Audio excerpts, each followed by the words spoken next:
अरे भाई, तुम कानून की बात मत करो। सिस्टम सुधारने में 76 साल लग गए। अब जो सिस्टम है वह बहुत बढ़िया है, क्योंकि अब फैसला ऑन द स्पॉट होता है। फैसला ऑन द स्पॉट ही करना था बच्चे, तो मैंने और मेरे साथियों ने 2 साल 11 महीने और 18 दिन जागकर यह किताब क्यों लिखी?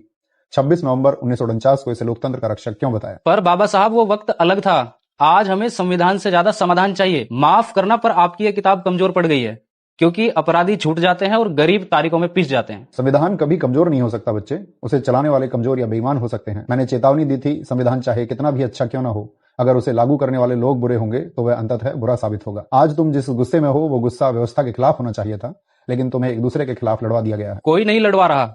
हम जाग गए हैं। हमें बताया जा रहा है कि हमारा धर्म खतरे में है, हमारी पहचान खतरे में है। खतरे में धर्म नहीं, खतरे में तुम्हारा विवेक है। मैंने सपना देखा था हम भारत के लोग, we the people of India का, लेकिन आज कहीं हिंदू है, कहीं मुस्लिम, तो कहीं दलित है।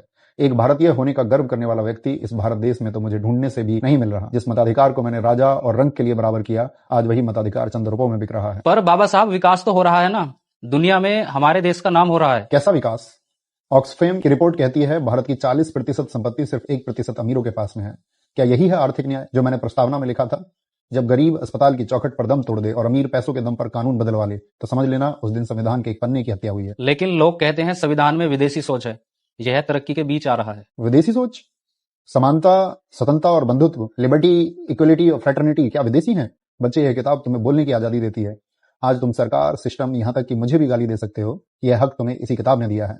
जिस दिन इस किताब की अहमियत खत्म हो गई, उस दिन तुम्हारी आवाज सिर्फ एक चीख बनकर रह जाएगी। पर आजकल सवाल पूछने और अधिकारों की बात करने पर तो देशद्रोही बोल दिया जाता है। यही तो दुर्भाग्य है। लोकतंत्र की इमारत 4 स्तंभों पर टिकी थी। पहली विधायिका संसद, जहां अब बहस नहीं सिर्फ शोर होता है। दूसरी कार्यपालिका, पुलिस और अधिकारी जिन्हें संविधान की रक्षा करनी थी पर वो सत्ता की रक्षा कर रहे हैं। तीसरी न्यायपालिका, कोर्ट, जिसे व्यवस्था और दुर्व्यवहार के खिलाफ बोलना चाहिए पर वो अक्सर खामोश रहती है। और चौथा स्तंभ, मीडिया, जिसे सरकार का आईना बनना था लेकिन वो सरकार का भोपू बन गया है।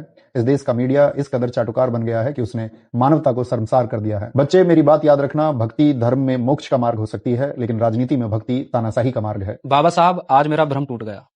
मुझे साफ दिख रहा है, असली खतरा संविधान को नहीं, हमारी सोच को है। यह लड़ाई किसी पार्टी के खिलाफ नहीं, अपने अधिकार और वजूद बचाने के खिलाफ है। मैं वादा करता हूं, अब मैं भीड़ का हिस्सा नहीं, संविधान और लोकतंत्र का रक्षक बनूंगा। जिस दिन इस देश के लोग और युवा दूसरे के सारे पर नाचने से इनकार कर देंगे, उस दिन भारत के संविधान को कोई खतरा नहीं होगा। जय हिंद, जय संविधान।